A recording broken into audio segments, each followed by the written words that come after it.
환자를 피해자로 여기는 역전의 반응.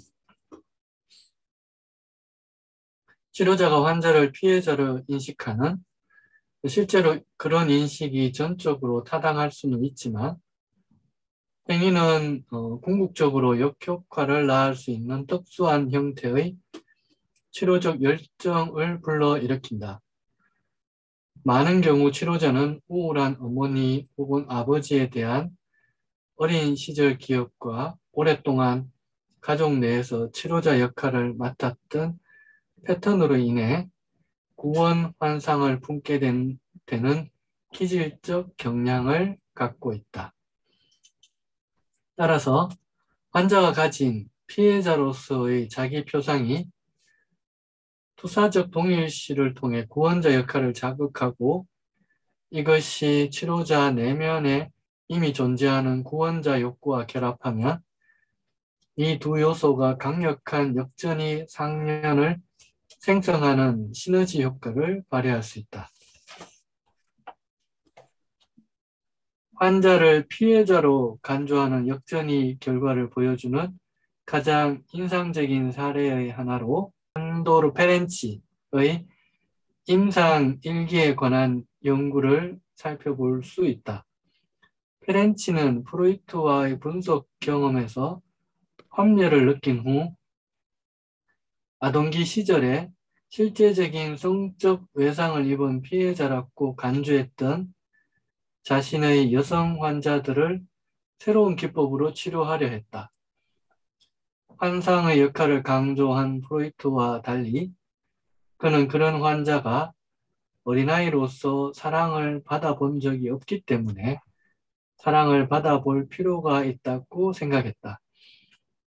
페렌치는 자신의 치료 방법을 이완 기법이라 칭했고 그 기법을 통해 환자가 아무런 요구를 하지 않아도 분석가가 환자의 갈망을 충족해 줄 수 있는 안전한 분위기를 조성하고자 했다. 페렌치가 생각하기에 그런 작업은 모자 관계의 초기 공생기적 행복을 재형성하는 것이었다. 많은 정신치료자는 사랑이 그 자체만으로도 치유적일 수 있다는 의식적 혹은 무의식적 환상을 품고 있다. 페렌치는 어머니가 다른 형제들을 돌보느라 몹시 바빴던 가정에서 성장했고 그의 어머니는 아들이 필요하다고 느끼는 만큼의 충분한 정서적 돌봄을 제공할 수 없었다. 결과적으로 페렌치는 사랑받기를 갈망하게 되었다. 그러므로 그가 행한 치료적 노력은 자신이 어릴 때 받지 못한 것을 환자에게 제공하려 했던 일종의 시도로 이해할 수 있다. 그가 자신의 욕구와 환자의 욕구를 혼동했듯이 그는 자신이 준 사랑과 치료적 노력에 대한 대가로 사랑받고 이상화되기를 은밀히 바랬을 수도 있다. 그러나 페렌치의 일기를 자세히 살펴보면 환자를 사랑하려 했던 그의 노력이 격렬한 정오와 공격성에 대한 반동 형성이었을지도 모른다는 점이 암시되어 있다. 1932년 5월 5일의 일기에 페렌치는 사랑해달라는 그 환자의 요구는 내 어머니가 나에게 했던 요구와 일치했다. 그렇기 때문에 나는 호의를 표하기는 했지만 사실은 내심 그 환자를 몹시 미워했다. 라고 적었다. 페렌치는 어머니를 향한 엄청난 분노를 마음속에 품은 상태로 성장했으며 일기에서는 어머니를 향한 어린 시절의 정오가 자신의 환자에게 전치되었다는 사실을 인정했다. 페렌치가 환자에게 애정어린 어머니가 되어주기 위해 노력했던 행동은 자신이 어린 시절에 받지 못했던 사랑을 환자에게 주는 것뿐만 아니라 그 자신이 어머니에게 주었다고 느낀 상처를 만회해 보려는 무의식적 시도였다고 짐작해 볼 수 있다. 이 역사적 사례에는 상호적인 투사적 동일시의 과정이 훌륭하게 표현되어 있다. 근친상간의 피해자였던 그의 환자는 그에게 이상화된 구원자 내사물을 투사하고 있었고, 그는 어린 시절의 피해자였던 자기 표상과 자신이 정오했던 어머니 대상 표상을 환자에게 투사하고 있었다. 근친상간 피해자를 대하는 상황에서는 일반적으로 역전이의 연속선을 이루는 두 가지의 극단적 반응이 나타난다. 페렌치가 부모로부터 재양육받는 경험을 환자에게 제공하려 했던 시도, 즉 열성적인 구원 환상과 결합된 피해자와의 과동일시가 한 극단을 대표한다.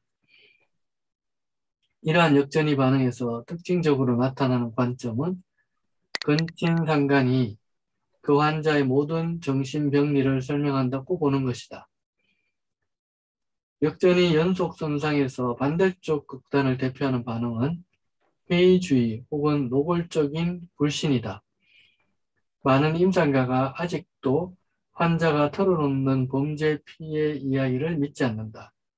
그들은 환자를 이해하려 시도하는 치료자보다는 증거와 증명을 판단하는 과정에 관여하는 법조인처럼 행동함으로써 자기도 모르게 환자에게 재외상을 입히기도 한다. 그들은 이런 식으로 행동함으로써 어떤 일이 있었는지 성인에게 설명하려고 해도 불신만 돌려받았던 환자의 어린 시절 상황을 재현하고 있는지도 모른다. 정신치료적 관점에서 보면 두 극단 사이의 중도적인 입장을 취하는 것이 더 합리적이고 임상적으로 유용하다. 치료자는 모든 세부 사항을 정확한 사실로 가정하지 않고도 환자가 겪은 외상의 정신적 현실에 공감할 수 있다. 성인 경계선 환자가 어린 시절 외상에 대한 기억을 떠올릴 때 특정 사건을 어떤 식으로든 왜곡하게 될 수는 있지만 광범위한 차원에서 조작을 하는 경우는 드물다. 더욱이 경계선 인격장애가 아동기 외상과 같은 다양한 병인 요소가 결합하여 발생한다는 개념적 틀을 버리지 않아도 아동기의 외상적 경험들이 병원적 특성을 지닌다는 점을 받아들일 수 있다. 환자를 피해자로 여기는 역전 위반은 여기에서 어떤 페렌치의 경험들이 여기 잘 설명되고 있죠. 네, 산드로 페렌치는 정신분석계의 프로이드와 양대 산맥을 이루고 있는 아주 초기에 정신분석이 양대 지주 중에 한 명이었던 것으로 보여요. 그래서 프로이드가 정통 정신분석 쪽에게 큰 영향을 미쳤다고 한다면, 정신분석 전체에 영향을 미쳤지만 특히 클래시컬한 이론 쪽에서 조금 더 해석 중심의 이러한 전통을 중시했다고 한다면, 페렌치는 정서 중심, 이모션을 중요시하는, 그리고 관계적인 측면의 정신분석에 대한 실험을 끊임없이 했던 분이에요. 그래서 이분은 가장 주요한 관계적 측면의 이론가들에 대해서는 절대적인 영향을 미친 분이에요. 그래서 페렌치 스스로가 여러 가지 임상 체험을 하고 실험도 하고, 나중엔 이분의 대표적인 사례는 어쩌면 상호 분석이라고 해서 상담자와 내담자가 서로를 분석해주는 이런 실험까지도 했던 분이에요. 실험 정신이 투철했던 분인데, 정통 정신 분석 쪽에는 프로이드의 이론의 반기를 들었다는 입장에서 거의 파문하다시피 한 거죠. 그렇지만 정신분석이 발달하면서 영국의 대상관계 이론이나 미국의 대인관계 이론, 그리고 코웃의 이론, 영국의 중립적인 위니카시나 페어벤의 이론, 이런 모든 영역에 페렌치가 끼친 영향은 측정할 수 없을 만큼 광범위한 영향을 미쳤어요. 그래서 이 페렌치가 어떤 면에서는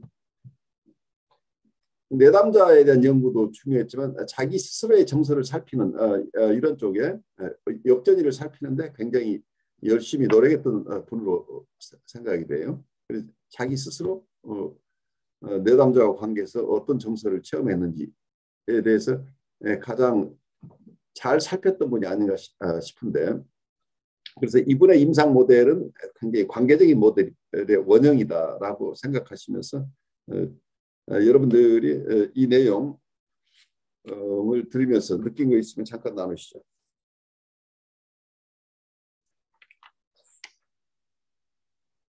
여기서는 구원자 환상이 중심이죠.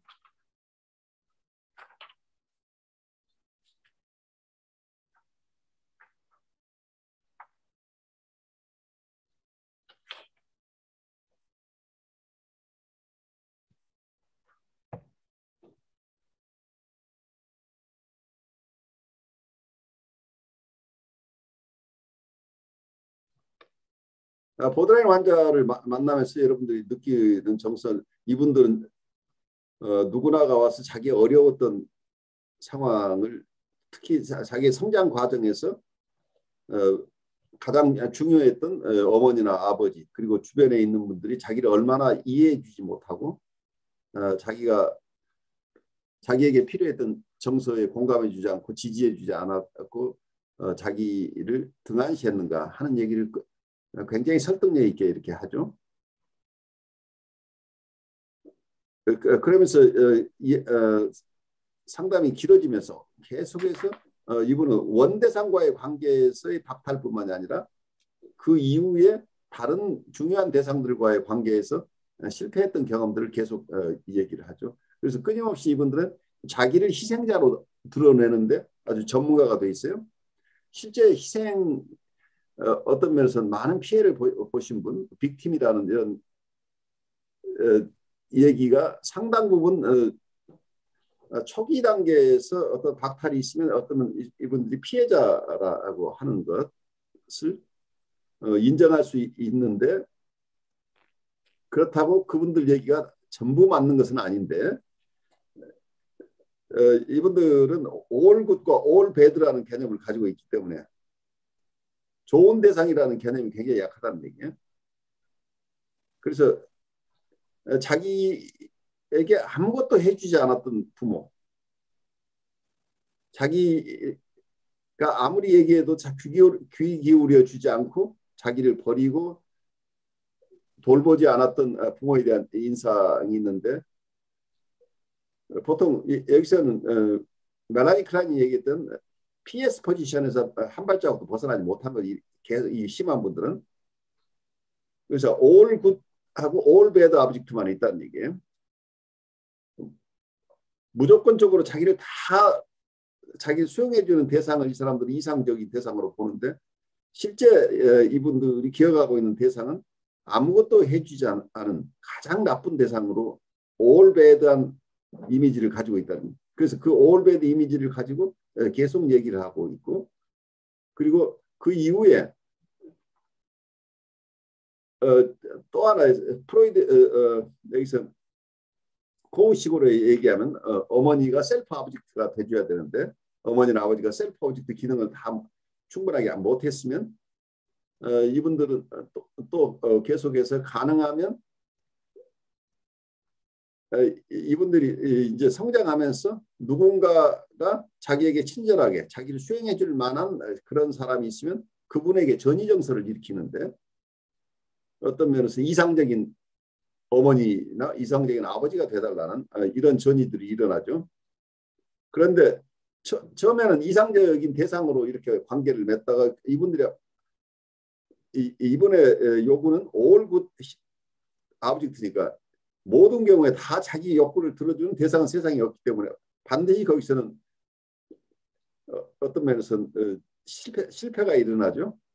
그래서 이 완벽해야 될 대상이 어디 실패하는 지점이 가게 되면 이분들은 all good이나 all bad 이 두 가지밖에 없기 때문에 지금까지 아무리 자기에게 잘해준 대상이라도 어느 지점에서 프러스트레이션이 생기면 이 사람에 대한 평가절하가 일어나면서 관계를 끊게 된다는 얘기예요. 그래서 또 한 번 세상에는 자기를 박해하는 사람만 있다. 나는 끊임없이 피해를 보고 있고 나를 박해하는 사람만 있다고 하는 이런 자기의 어떤 믿음 시스템이죠. 세상에는 자기를 가해하는 사람만 있고 자기는 피해자일 뿐이라고 하는 이런 이 사람의 빌리프 시스템을 또 한 번 입증하는 거죠. 그런데 그 실패가 있으면 또 다시 또 다른 대상을 찾아서 나서는데 이때 이 대상들은 이 프로젝티브 아이덴티피케이션에 의해서 이분들이 움직여지기 때문에 어느 시점에서는 결국 실패할 수밖에 없다. 나쁜 대상이 될 수밖에 없다는 얘기. 이분들 안에는 좋은 대상과 나쁜 대상이 있는데 어떤 때는 all good object를 투사해서 그 투사에 의해서 상대방이 움직이도록 하는데 어느 시점에 가면 all bad object를 투사해서 all bad object로 또 기능하도록 만드는 이런 입장에 있기 때문에 이분이 정서적으로 가까이 했던 사람들은 이분 입장에서는 자기는 피해자고 그 사람들은 가해자라고 생각하는데 그 사람들 입장에서 보면 그분들 입장에서는 이분이 다가와서 이분에게 친절하게 대해주었는데 어느 날 갑자기 떠나면서 원수처럼 하고 떠났다고 느끼기 때문에 이분들이 자기가 피해자라고 느낀다는 얘기예요. 이 내담자의 입장에서는 다 가해자고 대상들은 모두가 가해자, 자기는 계속 피해자라고 생각하는데 그 자기가 가해자라고 주장하는 그 가해자 쪽에서 들어보면 그 입장에서 보면은 나는 이분이 너무 힘들어해서 내가 도와준 죄밖에 없는데 내가 도와주는데 끝없이 도와달라고 하니까 나도 한계가 있어 더 도와줄 수는 없는 상황인데 내가 조금 주춤거리고 있는 사이에 나를 심하게 공격하면서 세상에 나쁜 사람으로 나를 만들어내고 이런 익스피리언스들이 있기 때문에 이 가해자라고 지목하는 그 사람은 또 그 사람 나름대로 피해자라는 정서를 가질 수밖에 없게 되는 거죠. 그래서 끊임없이 이게 반복되는데 이게 임상 상황 속에서 똑같이 작용한다. 그래서 이 역전이들이 어쨌든 이 사람이 우리에게 좋은 대상으로서의 이미지를 우리에게 투사할 때는 우리는 그 좋은 대상에 따라서 프로젝티브 아이덴티피케이션이 있으니까 좋은 대상으로서 이분이 원하는 것을 상담자 입장에서 내담자가 원하는 걸 다 들어주어서 이상적인 치료자가 되고 싶은 욕망이 엄청나게 생기는 거죠. 이 프로젝트 아이템이 굉장히 강렬하니까. 그래서 무엇은 다 들어주고 싶어 들어주지 않으면 나쁜 사람이 되는 것 같은 느낌 때문에 그래서 전능한 치료자로서 가장 훌륭한 치료자가 되고 싶은 욕망이 막 들끓죠. 그리고 이건 이 사람을 정말 사랑하는 마음이라고 하는 이 패션이 생겨서 이 사람 누구든 다 도와주고 싶어 엄청난 어떤 패션 속에서 이 사람을 돕고 싶은 욕구가 있는데 어느 순간에는 이분의 태도가 변하면서 이분은 나를 비난하는 어떤 나를 아주 형편없는 대상으로 여기면서 본인이 가해자라고 했던 그 나쁜 대상의 이미지를 자기가 가져버리는 거죠. 그 엄격하게 지시하는 대상으로서 이분이 나를 통제하는 대상으로서 이분이 경험했던 나쁜 대상이 가졌던 이미지를 자기가 오히려 동일시하면서 자기의 공격자와의 동일시가 일어나면서 상담자에겐 자기가 파트 셀프로서 자기를 공격하고 힘들게 했던 그 대상을 만났을 때 자기가 얼마나 자기가 어떻게도 할 수 없던 헬프리스한 그리고 무력한 자기의 정서를 우리에게 투사해버리죠. 그리고 엄격한 어떤 대상을 만나서 상담자가 절절매는 이런 상황이 또 발생한다. 이 프로젝트 아이덴티피케이션이 거꾸로 생기니까. 그래서 어느 날은 내가 훌륭한 상담자인 것처럼 대접받다가 어느 날은 아주 형편없는 상담자로 대접받기 때문에 우리 역전이 자체가 굉장히 견디기 어려울 만큼 양극단의 역전이들이 생겨나는 거죠. 그래서 이런 가피약적인 관계들이 계속 반복되니까 이 출렁이는 정서를 감당할 수 없는데 이 속에서는 이 가해자 피해자의 관계인데 우리를 처음에 우리에게 이분들은 자기 얘기를 하면서 우리로 하여금 구원한 상을 이 사람을 구원하고 싶은 환상을 갖도록 만듭니다. 우리가 레스큐어가 되도록 하는데 어느 순간은 레스큐어 기능을 이분이 잘 수행해서 구원해주는 사람으로 잘 대접할 때는 내가 좋은 대상 노릇을 하고 있는 것처럼 보이는데 어느 순간에는 나를 공격하는 사람으로 받아들이니까 구원한 사람을 내가 구원자 입장에 있다가 갑자기 이 사람을 공격하는 사람으로 되기도 하고 또 어떨 때는 나는 공격받아서 꼼짝 못하는 사람으로 이렇게 되죠. 그래서 내가 가지는 역전이 혹은 이 펜터스들이 굉장히 내가 가해자도 되기도 하고 피해자도 되기도 하고 또 구원자가 되기도 하고 이런 복잡한 정서들이 우리한테 일렁거리는 거예요. 이런 출렁거리는데 이런 역전이들이 이게 객관적인 역전이가 주로 이제 이렇게 분류가 되는데 주관적인 역전이가 또 우리에게 있겠죠. 내 히스토리 속에서 저 사람을 보면서 내가 저 사람이 나에게 관계에서 나에게 투사하는 것하고 상관없이 저 사람 보면서 내가 나를 힘들게 했던 내 사촌 언니가 느껴지면서 그 사촌 언니에 대해서 느꼈던 정서가 또 나를 지배하기 시작한다면 이건 또 내 역전이죠. 그 주관적인 역전이도 있을 수 있는데 객관적인 역전이들이 이렇게 복잡하게 얽히니까 상담자 입장에서는 여기서 이넥트먼트라고 상현이라고 얘기를 했는데 다른 쪽의 개념은 역전이 저항을 일으킬 가능성이 있죠. 상현이나 역전이 저항은 많은 경우 행동화로 드러나 버리고 또 다른 여러 형태로 드러나는데 내담자에게 도움이 되는 것이 아님에도 불구하고 적절하지 않은 인터벤션을 하는 것은 어쩌면 내가 담아내지 담는데 실패하고 있는 역전이를 컨테인하지 못하는 것 때문에 내가 적절하지 않은 인터벤션을 하게 된다면 이게 역전이 저항이라는 얘기예요. 카운터 트랜스퍼런스 리시스턴스라고 하는 게 이제 이런 현상으로 드러나는데 그래서 이분들을 치료하는 게 그만큼 힘들어요. 우리 정서가 이렇게 출렁거리기 때문이죠. 제가 이거 정신분석 처음 시작할 때 사례로 한번 잠깐 소개한 적이 있었어요. 근데 네. 아까 처음 시간이랑도 연결 되는 얘기인데 음식을 전혀 안 먹는 애가 있었거든요. 친구가 그리고 그와 동시에 그 친구의 어머니처럼 냉정한 어머니는 전 본 적이 없어요. 아무튼 정말로 너무나 냉정하고 무서운 어머니인데 이 친구는 굉장히 멋쟁인데 날씬해져야 된다는 그 이유 하나로 음식을 전혀 안 먹어요. 그리고 정말 뭐 이렇게 무슨 영양제하고 정말 개미 모이만큼 이만큼 먹고 이러는데 아무도 그거를 모르고요. 그 사람들 가족들도 잘 모르고 사실은 저랑 그 소수의 사람들만 그걸 아는 거예요. 너무나 그 친구가 너무 불쌍해 보였어요, 제가. 그렇죠. 근데 네. 예. 근데 그 친구가 우울증이 자기가 너무 심하다고 항상 우울증 약과 저거 수면제를 타갖고 와요.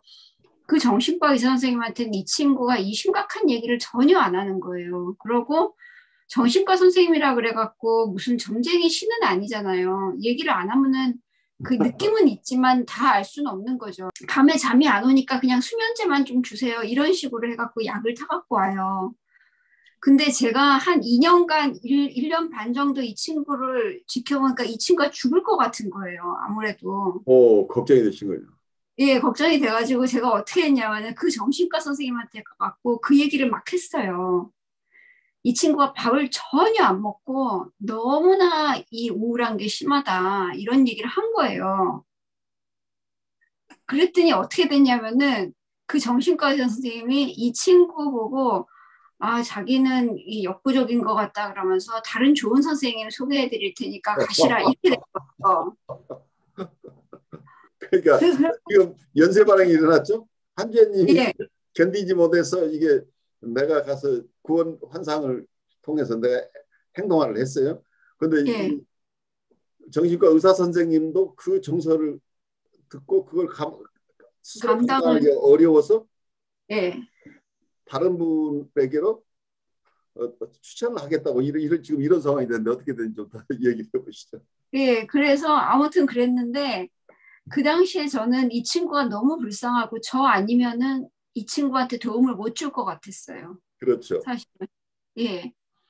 그리고 이 친구가 어머니와 그런 차가운 환경 속에서 산다는 것도 너무나 이해가 가고 너무나 그게 어떻게 좀 했으면 좋겠다라는 생각이 정말 강하게 들었는데 2차, 저차 하여튼 간에 중간 과정을 생략하고 몇 년이 지난 지금 와서 딱 보면요.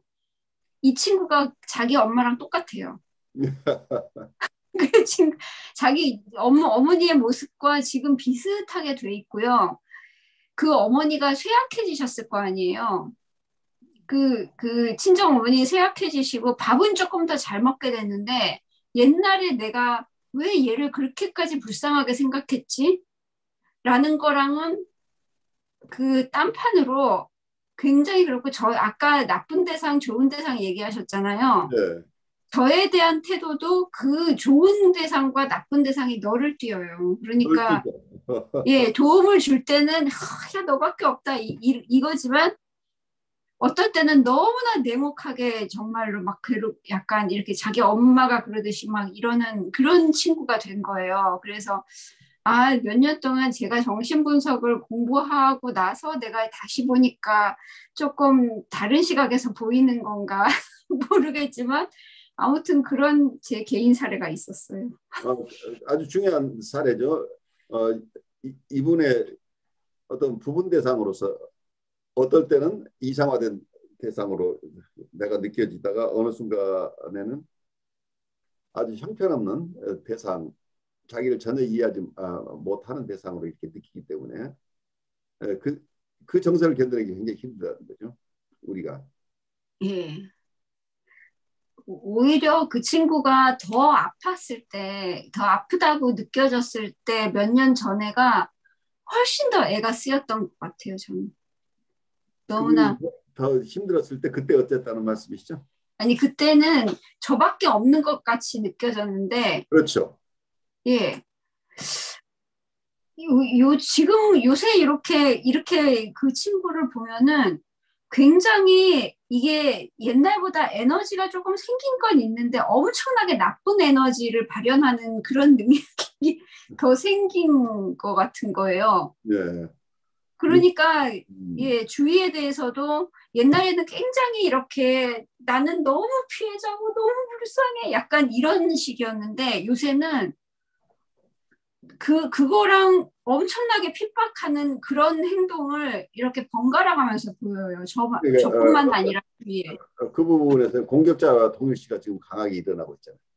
예, 자기를 공격했던 대상과의 동일시가 일어나서 어떤 자기를 핍박했던 자기를 잘 대접하지 않았던 그 엄마에게 있었던 모습, 엄마가 실제 그런 사람인지는 몰라요. 하지만 이 사람이 예. 느꼈던 그 정서를 자기가 자기 것으로 가져와서 자기가 다른 사람을 대할 때 그런 입장에 있는 거죠. 그러니까요. 아무튼 구원 환상 그러니까 딱 그 친구가 생각이 났어요. 그러니까 이 구원환상이라는 게 이게 환상이라는 게 내가 예, 지금 인터ven션 안 해도 저 사람 지금까지 수십 년 잘 살아왔어요. 근데 예, 내가 맞아요. 이 이때 주위에 있는 사람이 느끼는 이게 환상이라는 걸 우리가 철저히 이해해야 되는 게 내가 오늘 이 시간에 이 사람을 돕지 않으면 이 사람 자살할지도 몰라라는 개념을 간다는 얘기예요. 맞아요. 그리고 제가 정신과 의사 선생님한테까지 가서 남의 그 친구 얘기를 한다는 것 자체가 엄청 오바잖아요, 사실. 그렇죠. 그 여기서 얘기하는 상현이라고 이넥트먼트가 있는 거예요. 예, 근데 그렇게 하지 않으면은 안 될 것 같은 거예요, 그 당시에는. 그렇게 안 하면 이 사람이 큰 재난을 당한다고 생각하기 때문에 나는 사명감을 가지고 하는 거죠. 예, 굉장히 사명감을 가지고 그 정신과도 굉장히 멀었거든요.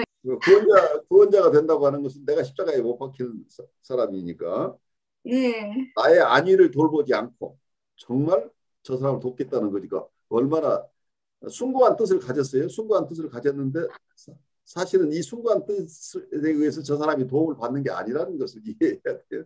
그러니까요. 그 정신과 의사 선생님도 금방 그 다음 세션에서 벌써 거기 다른 분 소개를 해드리겠다고 그랬다니까요. 바로. 그분이 이제 내 증언을 듣는 순간에 아, 이분이 돌보기 굉장히 어려운 분이구나 하니까 본인이 스스로 판단해서 본인이 치료하는 것보다는 다른 분이 치료하는 게 좋겠다고 하면서 이분도 내가 겪는 것 같은 이런 상황을 겪고 싶지 않은 또 디펜스가 작용한 거죠. 여러분 안녕하십니까. 혁신 라이프 코칭 연수원 ICC 창설자 신현근 정신분석학 박사입니다. 제가 이번에 클래스 EU 클래스 마켓에 저의 영상 강의를 개설하였습니다. 이번에 처음 개설한 강의는 정신분석적 인간 이해 과목입니다. 제가 하는 강의 내용을 여러분께서 잘 아실 수 있도록 이 과목의 소개 영상과 첫 번째 강의 정신분석학의 정의와 두 가지 기본적 가설을 주제로 한 강의 영상을 여러분께 소개합니다. 이 두 개의 영상을 보시고 더 관심 있으신 분들은 직접 제 클래스 사이트로 들어가셔서 클래스에서 어떤 것이 진행되는지 검토하시고 여러분 주위에 있는 분에게도 제 강의가 있음을 알려주시면 고맙겠습니다. 여러분 감사합니다.